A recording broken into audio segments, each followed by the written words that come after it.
Please trowch gyda fi i 1 Pedr 1, neu cyntaf Pedr 1, a dyn ni'n dechrau yn adnod 13.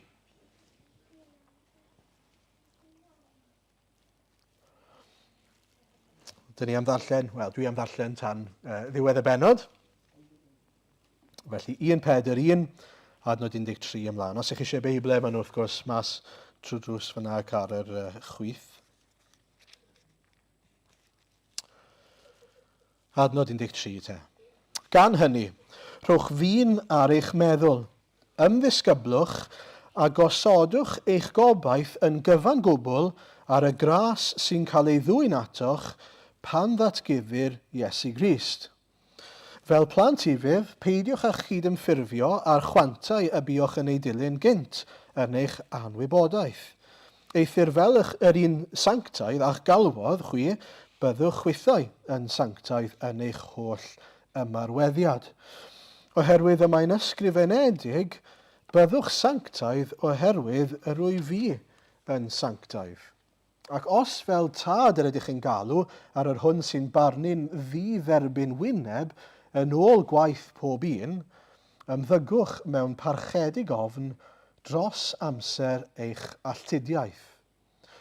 Gwyddwch nad a phethau llygradwy, arian neu air y prynwyd i chi ryddid oddi wrth yr ymarweddiad ofer a etifeddwyd gennych, ond a gwaed gwerthfawr un oedd fel oen di-fai a di-nam, sef Crist. Yr oedd Duw wedi ei ddewis cyn seilio'r byd, ac amlygwyd ef yn niwedd yr amserau eich mwyn chi, sydd drwyddo ef yn credu yn yw, yr hwn a'i cyfododd ef wrth y meirw ac ar oes iddo ogoniant, fel y byddai eich ffydd a'ch gobaith chi yn yw. Gan eich bod, trwy eich ufuddod i'r gwirionedd, wedi puro eich uneidiau, nes enyn brawdgarwch di-ragryth, carwch eich gilydd o galon bir yn angerddol. Yr ydych wedi eich geni o'r newydd, nid o had llygradwy, ond anllygradwy trwy air Duw, sydd yn fyw ac yn aros. Oherwydd yng ngeiriau'r ysgrythur, y mae pob un meidrol fel glaswellt, a'i holl ogoniant fel blodeuyn y maes.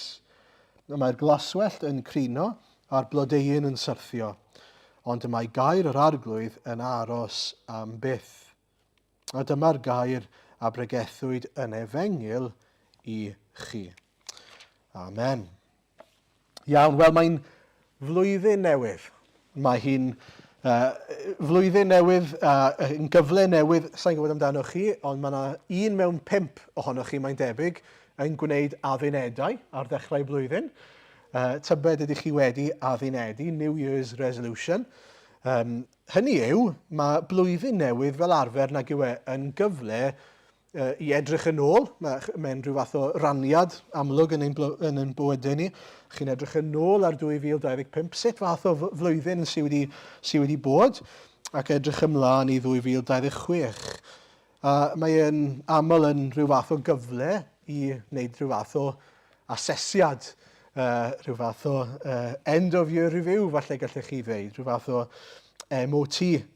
Ac un peth sy'n bwysig gwneud, wrth gwrs, pan mae hynny'n digwydd, yw nid yn unig edrych ar hynny mewn ffordd bydol, ond edrych ar hynny mewn ffordd ysbrydol. A felly dyna ni'n mynd i wneud. Gyda llaw, dyw hwn ddim rili yn rhywbeth dylen ni fod yn wneud ar ddechrau blwyddyn. Mae'n rhywbeth dyle bod ni'n wneud yn gyson. Ond mae'n help falle bod ni'n gwneud ar ddechrau blwyddyn yn ogystal. Rheswm pam yw oherwydd yn y darn yma, i ni'n gweld Pedr, a Duw trwy Pedr yn dweud wrth yr eglwys, edrychwch, mae eisiau chi roi min ar eich meddwl. Wneud eich meddwl yn siarp. Mae eisiau chi ymddisgyblu. Mae eisiau chi osod eich gobaith yn gyfan gwbl ar y gras sy'n cael ei ddwyn atoch pan fydd Iesu Grist yn cael ei ddatguddio.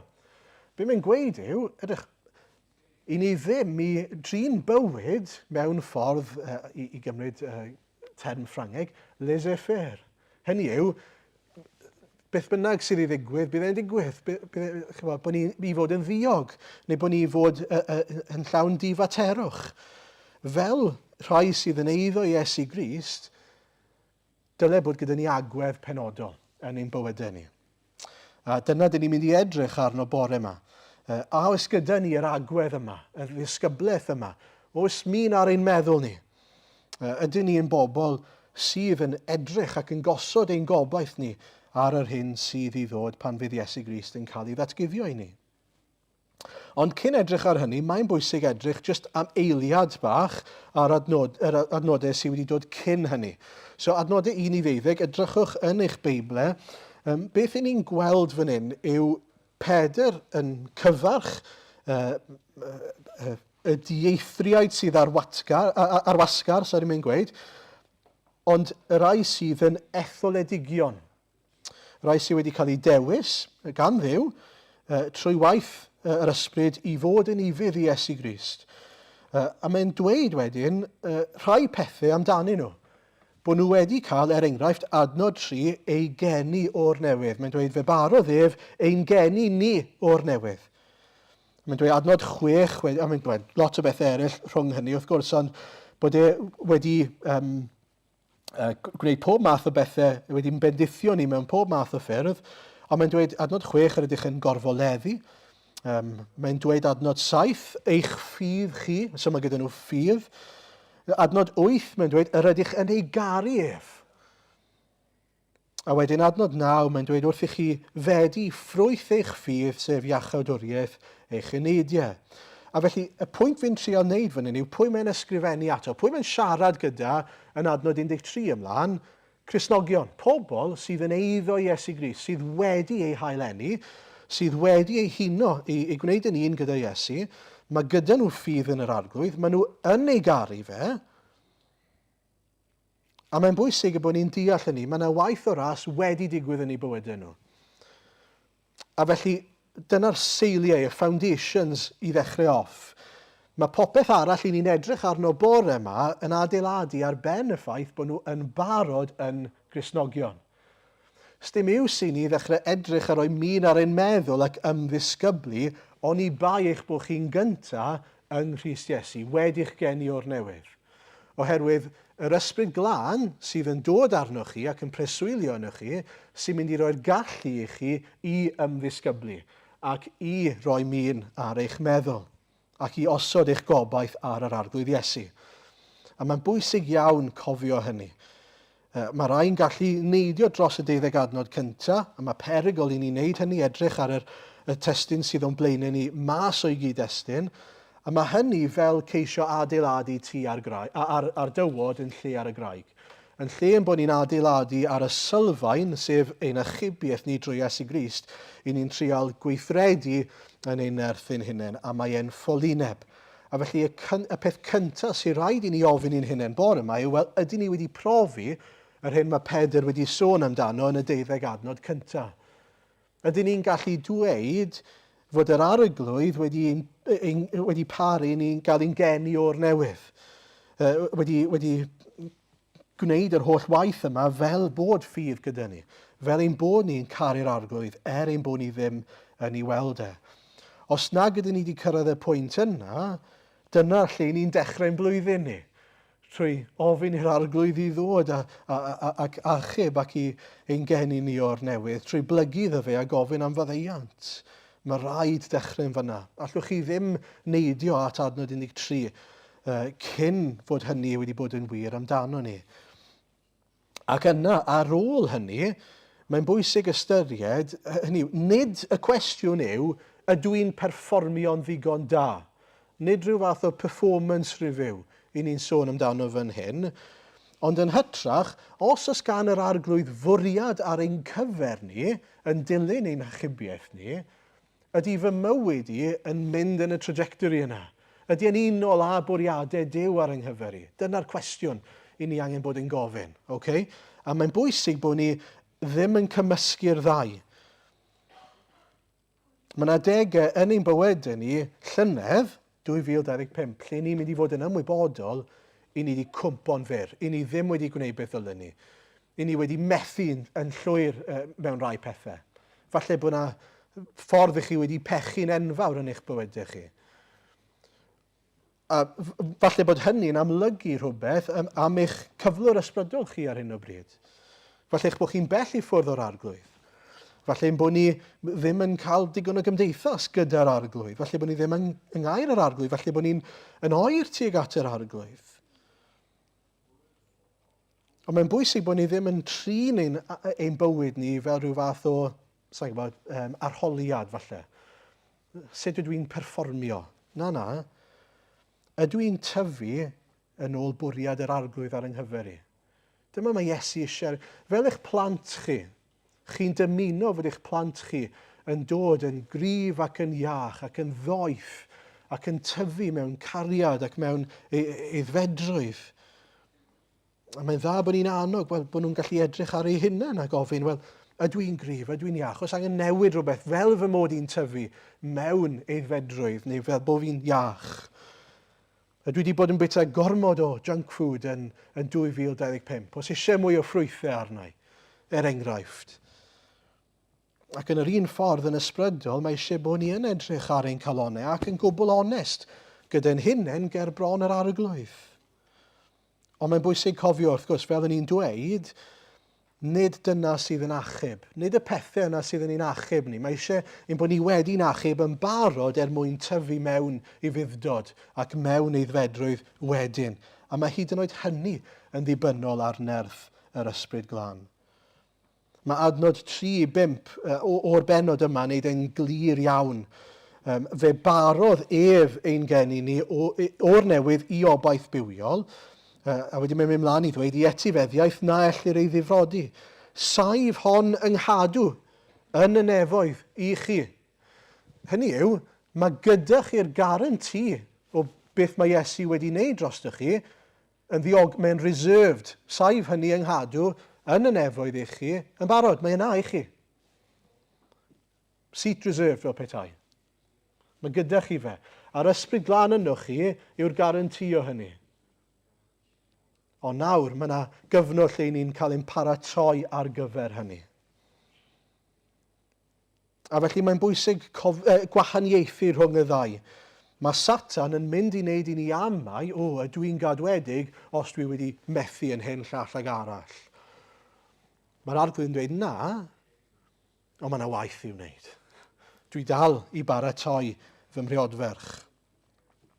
A felly, Iesu, trwy nerth yr ysbryd sydd yn mynd i alluogi ni i gael ein aeddfedu a'n meithrin fel plant yr arglwydd mewn ffydd.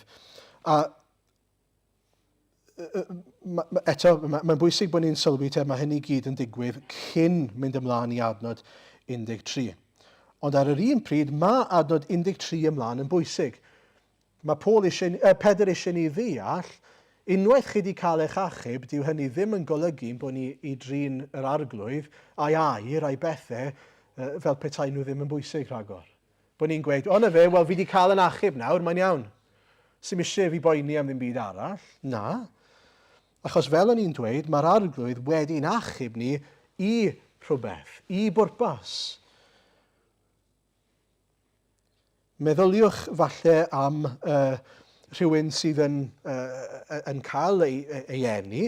Hynny, maen nhw yn y groth, a dyn nhw ddim eto, mae hwn yn addas iawn gan bod babi wedi dod wythnos yma, mae'r babi yn y groth, ond mae'r babi wedi cael ei eni i bwrpas newydd. Nid i aros yn y groth nawr, ond nid i fyw bywyd fel oedd e cynt yn y groth, ond nawr wedi cael ei eni i gryfhau, i gael rhyddid, i fwynhau bywyd tu fas i'r groth. Yn yr un ffordd mae'r Cristion wedi cael ei eni i fywyd newydd, i bwrpas newydd.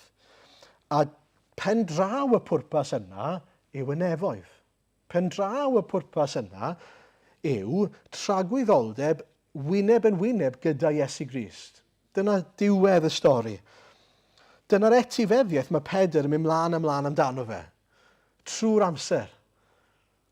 Mae'n adeg yn mynd i ddod lle fyddwn ni yn y nefoedd, saif hon yng nghadw yn y nefoedd i chi, a mae'n sôn wedyn am y ffaith bydd Iesu Grist yn dod yn ôl, a dyna fydd cyflawniad y pethau yma i gyd. Ac felly, sut dyle y pethau yma i gyd yn y testun yma effeithio ar y ffordd i ni'n byw nawr? Dyna'r cwestiynau byddwn ni'n gofyn. y bore yma. Sut mae gair Duw fan hyn yn effeithio ar ein ffordd o fyw ni. So, yn lle bod ni yn ddifater a bod ni'n meddwl bod dim byd yn bwysig, sut dylen agwedd ni fod? Wel, yn gyntaf, mae reality yr efengil yn newid ein agwedd ni tuag at y dyfodol. Mae credu yn yr efengil, mae dod yn Gristion yn golygu fod ein etifeddiaeth ni yn ei lawnder yn siapio'r ffordd i ni'n byw nawr. A felly, dyn ni'n byw bywyd gyda y gobaith sydd i ddod, gyda'n sylw ar y gobaith sydd i ddod. Adnod 13. Rhowch fi'n ar eich meddwl ymddisgyblwch a gosodwch eich gobaith yn gyfan gwbl ar y gras sy'n cael ei ddwy'n atoch pan ddatguddir Iesu Grist. Nawr, yn y fersiwn Saesneg, mae'n bach yn fwy clir. A fi'n mynd i ddarllen mae'n bach o help i ni falle. Set your hope on the grace to be brought to you when Jesus Christ is revealed at his coming. So, mae'r gras yma mynd i gael ei ddatguddio i ni pan fydd Iesu Grist yn dod yn ôl. Mae yna rhywbeth eto i'w brofi. Nawr, i ni'n profi gras a'r rhagoriaeth Duw nawr, ond mae yna fwy i ddod. Oherwydd, i ni nawr yn gweld Iesu trwy orchydd, ond un dydd byddwn ni'n gweld yn ei holl ogoniant. Dyna fwriad Duw ar ein cyfer ni. Meddyliwch nawr am chwaraewr pêl-drod. Fi'n gwybod lot o chi'n hoffi pêl-drod neu rygbi yma. A meddyliwch, beth yw'r pinnacle, cwpan y byd? Right? Cwpan y byd. Sym os pa sports yw cwpan y byd yw'r pinnacle. Y cwpan, chi'n moyn y cwpan, chi'n gweithio tuag at y cwpan. Nawr mae pob peth mae'r chwaraewyr yna'n gwneud o ran ei bywyd o ddydd i ddydd, ei deiet nhw, ei hyfforddiad nhw, ei cysgu nhw, yn cael ei siapio gan y cwpan yna, y gôl. Ennill y cwpan, dyna'r target. Okay? Yn yr un ffordd dyle ein bywyd ni, yr ffordd i ni'n byw ein bywyd ni, gael ei siapio gan y gôl.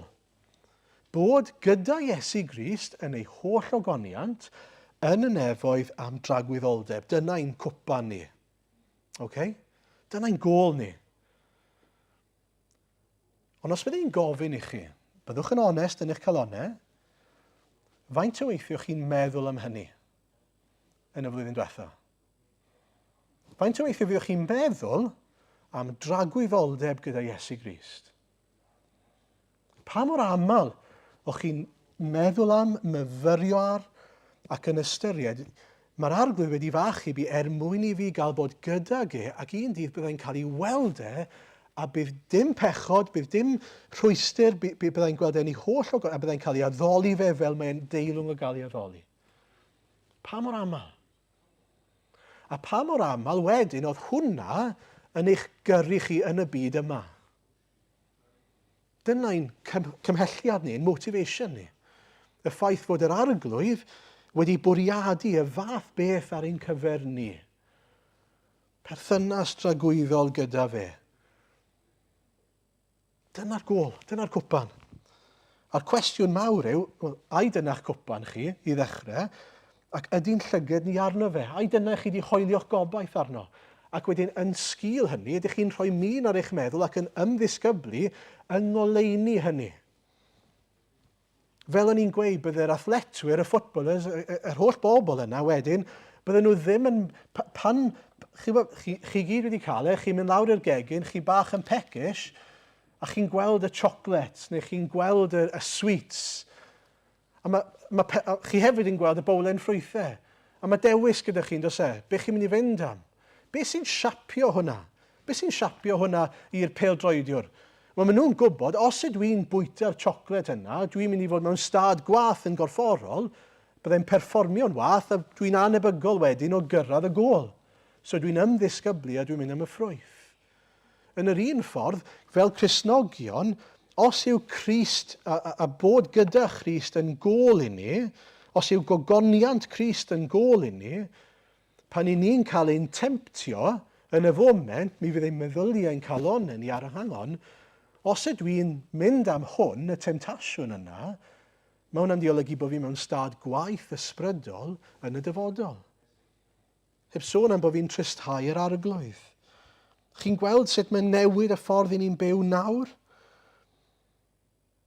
A fel o'n i'n dweud ar y dechrau, mae'n bwysig deall, dyw e ddim yn ein nerth ni i ni'n gwneud hyn. Mae ail Pedr 1 yn dweud hyn. Y mae ei allu dwyfol wedi rhoi i ni bob peth sy'n angenrheidiol i fywyd a dywioldeb trwy ein hadnabyddiaeth o'r hwnna'n galwodd a'i weithred o goneddus a rhagorol ei hun. Trwy hyn, y mae ef wedi rhoi i ni addewidion gwerthfawr dros ben mwyn i chi trwyddynt hwy ddianc o afael llygredigaidd y trachwant sydd yn y byd a dod yn gyfranogion o'r natur ddwyfol. Beth mae'n dweithio ni'n fyna? Yn syml, cam 1, mae Duw wedi rhywyd o ddiwioldeb ac o i fuddod iddo fe. A mae hwnna'n dod trwy adnabyddiaeth ohono fe. Nid trwy ni, trwy adnabod Iesu Grist. A mae'n dweud trwy hynny, trwy ei adnabyddiaeth ohono fe, mae wedi rhoi addewidion i ni. Ac os i ni'n pwyso ar yr addewidion yna, mi fyddwn ni'n cael dihangfa o y trachwant yna sydd yn y byd. A felly nid mater o rhyw fath o gweithio'n galetach yn ei nerthyn hunain yw sancteiddrwydd, ond yn hytrach adnabod yr arglwydd mwy neu'n well a pwyso rhagor ar ei addewidion e. Ac felly nid beth i fi'n dweud bore yma yw gweithiwch yn galetach. Beth i fi'n dweud yw adnabyddwch Iesu, mwy a mwy. Pwyswch ar ei addewidion e, fwy a fwy. Ac mi fyddwch chi yn dod i sylwi bod chi yn syrthio llai a llai ac yn cael eich denu gan y byd llai a llai. Ydyn ni yn rai sydd yn eisiau gweithio. Mae'na rai o'n ni, a fi'n rhoi ni yn y camp yna, os fi'n onest, eisiau gweithio. I ni eisiau llafurio. Ond mewn un ystyr, gweithio llai o'r allwedd. Be fi'n golygu gan hynny yw, os i fi'n mynd mewn i fywyd yn meddwl, rhaid i fi wneud hyn, rhaid i fi wneud y llall, dwi'n mynd i syrthio. Dwi'n mynd i ffeilio llwyr. Os i fi ar agwedd yma o arglwydd, dim ond trwy adnabod i, dim ond trwy bwyso arno ti dwi'n mynd i allu tyfu mewn unrhyw ffordd. Rho ras i fi. Mae dy air di'n dweud, os i fi'n gofyn i ti am ddoedd ffyneb, nid i roi ei fi. Pwyso ar yr addewidion, beth bynnag yw nhw, mi fydd e'n rhoi e i ni. A felly, ydyn ni'n tyfu ni'n adnabyddiaeth o'r arglwydd. Yna, i ni'n symud ymlaen, mae'r Efengyl wedi amlygu ni y reality yma, neu'r gwirionedd yma, mae alltudion ydyn ni yn y byd. Os ych chi'n sylwi, mae'n dweud lle mae e'n adnod 17, falle yma? Ie, adnod 17. Ymddygwch mewn parchedig ofn dros amser eich alltudiaeth. Exile yn Saesneg. Beth mae Pedr yn dweud fan hyn yw, mae gyda ni y reality newydd yma, neu'r gwirionedd newydd yma fel pobl Crist, sef i ni bellach ddim yn cartrefi yn y byd yma, yn perthyn i'r byd yma. I ni wedi cael identities newydd a'r nefoedd yw ein cartref ni. Okay? So i ni mewn alltudiaeth, exile, ac i ni'n aros nawr mewn parchedig ofn dros amser ein alltudiaeth. Cwestiwn sy'n rhaid i ni ofyn i ni hynny yw, ydyn ni'n trial gwneud ein cartref ar y ddeiar? Ydyn ni'n trial setlo mewn fan hyn? Ydyn ni'n byw bywyd yn meddwl fod cyflawnder i'w ddarganfod ar y ddeiar ac yn pethau'r byd? Os ydyn ni, chi byth am fod yn hapus. Chi byth am ddarganfod beth ych chi'n chwilio amdano. Beth mae Pedr yn dweud yw, cofiwch. Chi ddim adre eto. Felly chi'n mynd i fod yn wahanol i'r bobl sydd yma ar y ddeiar yn Gyfyrddin. I ni'n aros am rhywbeth mwy, rhywbeth gwell. Mae'r corff, fel mae'n dweud yn Rhufeiniaid, yn aniddig bron yn ocheneidio oherwydd ein bod ni'n aros am gael gwared ar y corff pechadurus yma a derbyn y corff newydd di-bechod fydd ddim yn cwmpo'n ddarnau. bob tro chi'n deffro yn y bore a ma'ch cefn chi'n rhoi los i chi, neu ma'ch llwnc chi'n rhoi los, be bynnag yw sydd yn eco gyda chi.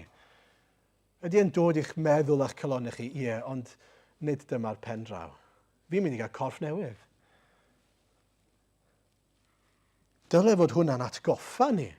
Dyle fod yr aches and pains ma, y pethau sydd yn anghyfforddus yn y byd yn atgoffa ni. Wrth gwrs, mae fod yn boenus, achos nid fan hyn i fi fod byw. Nid fan hyn yw y diwedd i fi. Mae chydig bach fel dychmygwch eich bod chi wedi gofyn i rywun i adeiladu tŷ i chi, ond chi'n byw mewn tŷ rent am nawr. Mae'r tŷ yn eiddo i chi, mae wrthi'n cael ei adeiladu, mae'n cael ei baratoi, dwi ddim cweit wedi gorffen, ond ydych chi'n trial perfeithio y tŷ rent? Na, achos ych chi'n gwybod, mae nid fyna chi'n aros. So chi'n mynd i ddefnyddio y paent da, a'r pren da, a'r lloriau da, beth bynnag yw sydd i fod ar gyfer y tŷ newydd nawr yn y tŷ rent, achos chi'n gwybod, nid fyna yw'ch cartre chi.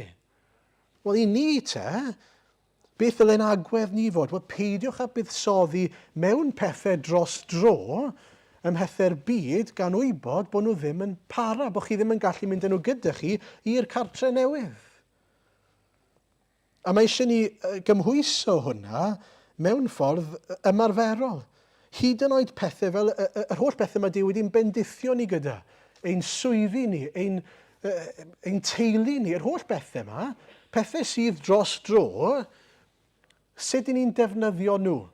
Ydych chi'n trysori y pethau yna sydd dros dro, yn trial gwneud diwiau allan ohonyn nhw, mewn gwirionedd, dod â rhywbeth mas ohonyn nhw sydd ddim yn bosib, neu trwy y pethau mae Duw wedi rhoi i chi, ydych chi'n trio buddsoddi yn ddyn nhw gyda pethau gallech chi fynd â gyda chi i'r nefoedd. Be dwi'n golygu gan hynny? Wel, cymerwch eich swyddi chi fel esiampl. Allwch chi drysori eich swydd, allwch chi wneud e'n ddiw yn eich bywyd chi.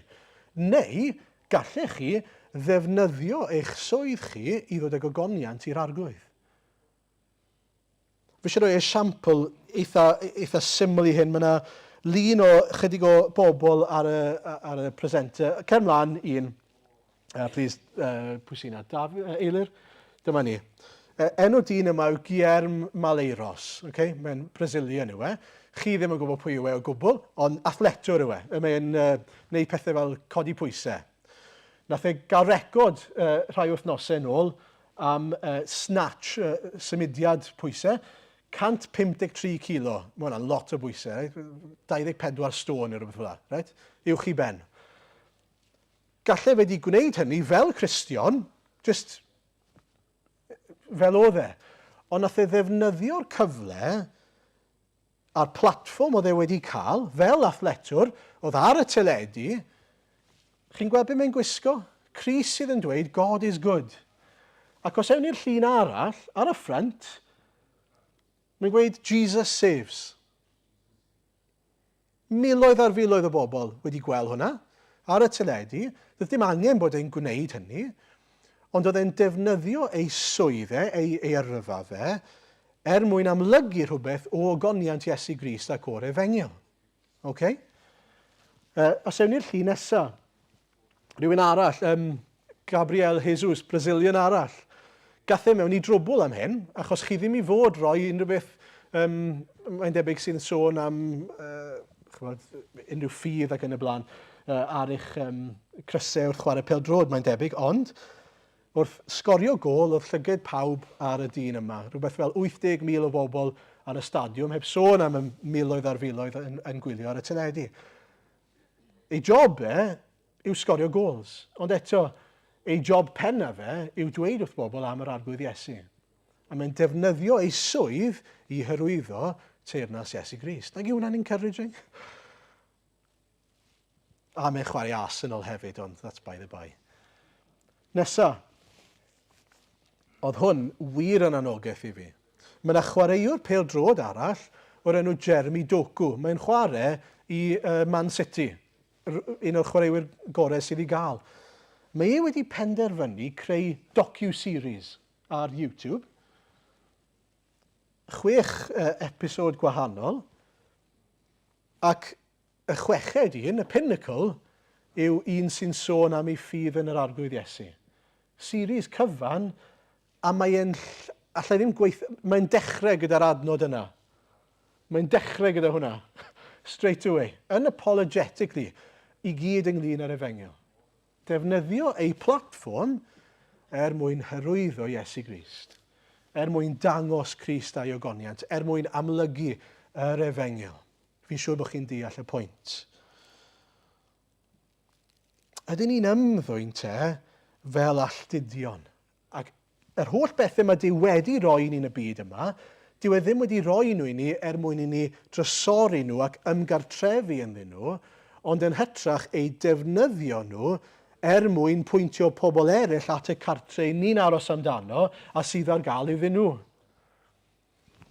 A felly, yn ein swyddi ni, yn ein cymdeithas ni, yn ein bywydau ni, deallwch, mae'n bwysig bod ni yn ymddwyn yn iawn. Gallech chi ddadle, right, bod y chwaraewyr pêl-drod a'r athletwyr yma yn dod â gogoniant i Iesu Grist trwy wneud ei gwaith yn dda. Mae hwnna'n wir. Ond gallwch chi wneud lot mwy na hynny'n, gallwch chi. Achos maen nhw'n dod i ddeall, ond mae yna fwy i fywyd. Dwi ddim yma just i wneud hynny. Mae yna bobl sydd ddim yn adnabod yr arglwydd sy'n wneud ei gwaith yn dda, sy'n gydwybodol. Mae nhw yma i amlygu gogoniant Iesu Grist a'i deyrnas, a'i Efengyl. Beth amdano ni te? Os ych chi'n ymuno ar ryw grŵp cymdeithasol, ydych chi'n gwneud hynny jyst mwyn gael mwynhau gwneud y peth yna, neu ydych chi'n gwneud mwyn gallu hyrwyddo teyrnas Iesu Grist? Yn eich gwaith, ydy jyst ynglyn â wneud y gwaith, neu ydy ynglyn â teyrnas Iesu Grist?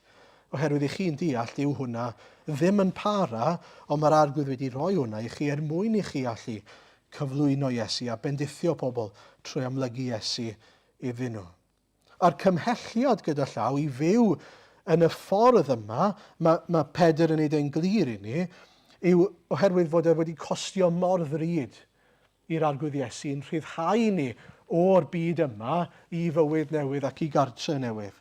Sylwch, adnod 18 ymlaen gwyddwch nad a phethau llygradwy, arian neu air, y prynwyd i chi ryddid oddi wrth yr ymarweddiad ofer, y ffordd o fyw ofer, a etifeddwyd gennych, ond a gwaed gwerthfawr un, oedd fel oen di fai a di nam, sef Crist.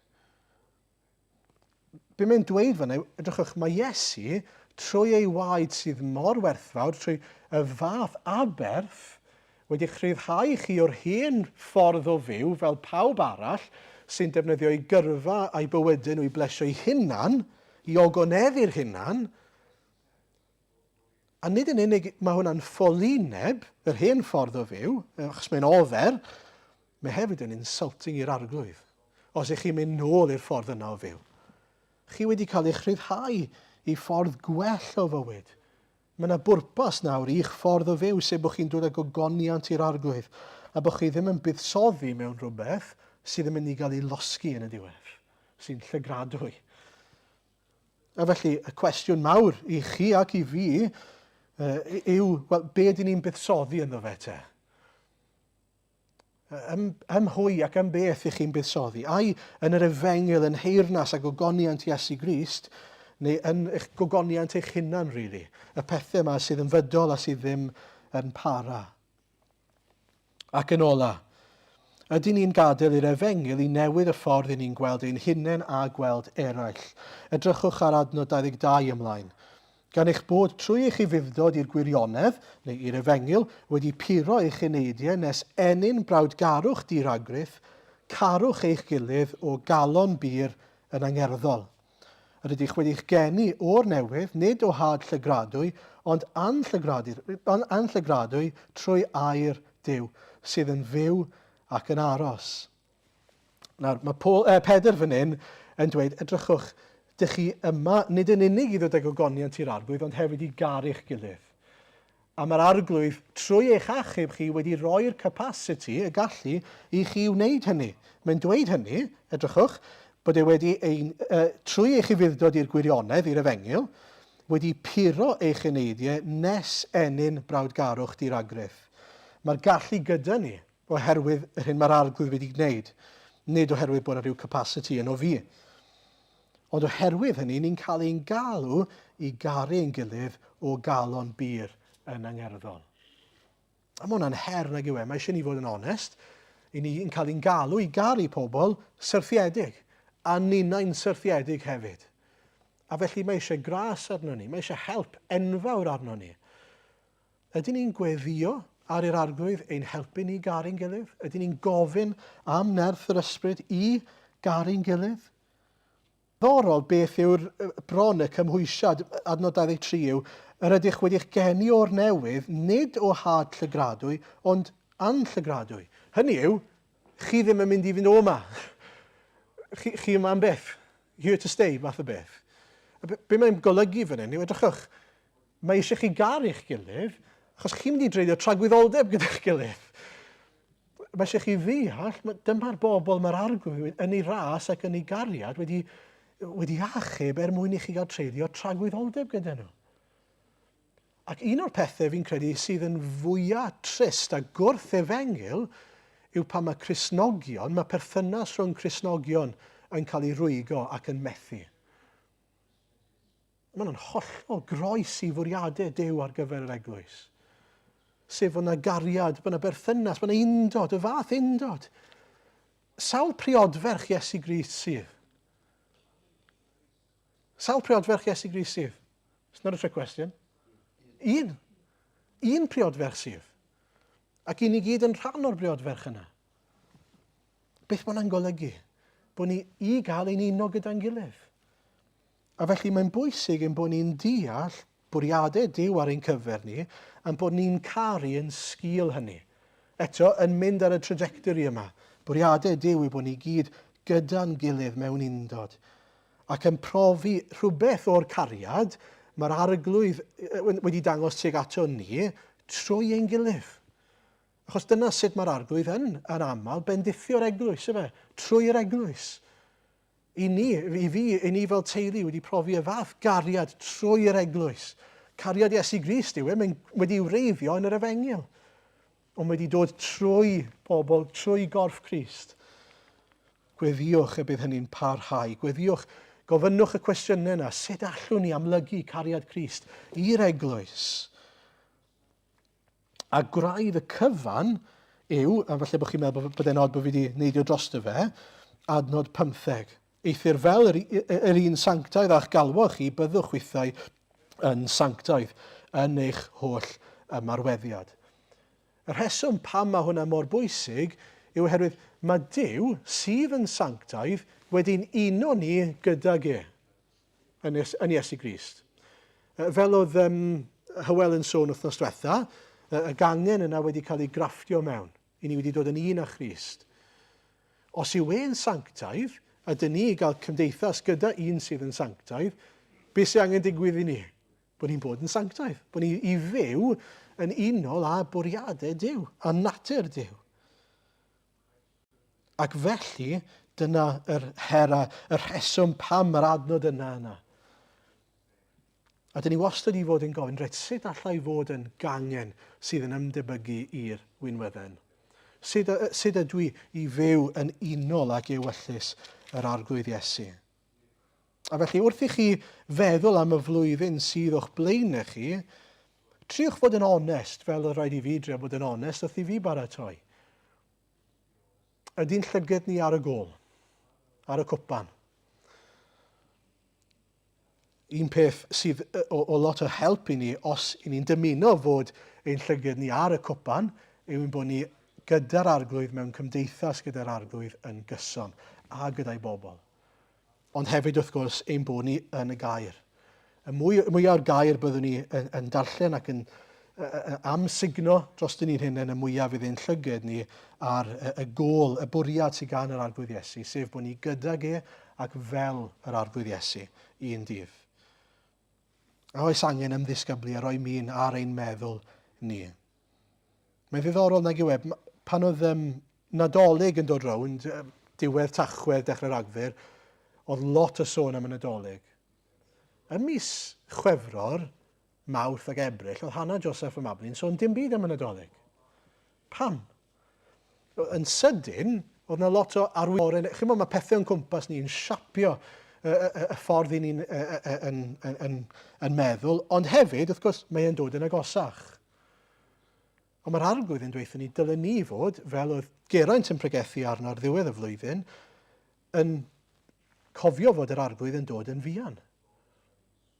A felly dylai bod ni yn alert i'r pethau yma, yn effro i'r reality yma, a gweddiwch y bydd dydd Crist ar flaen ein meddyliau ni, nid yng nghefn ein meddyliau ni yn rhywle.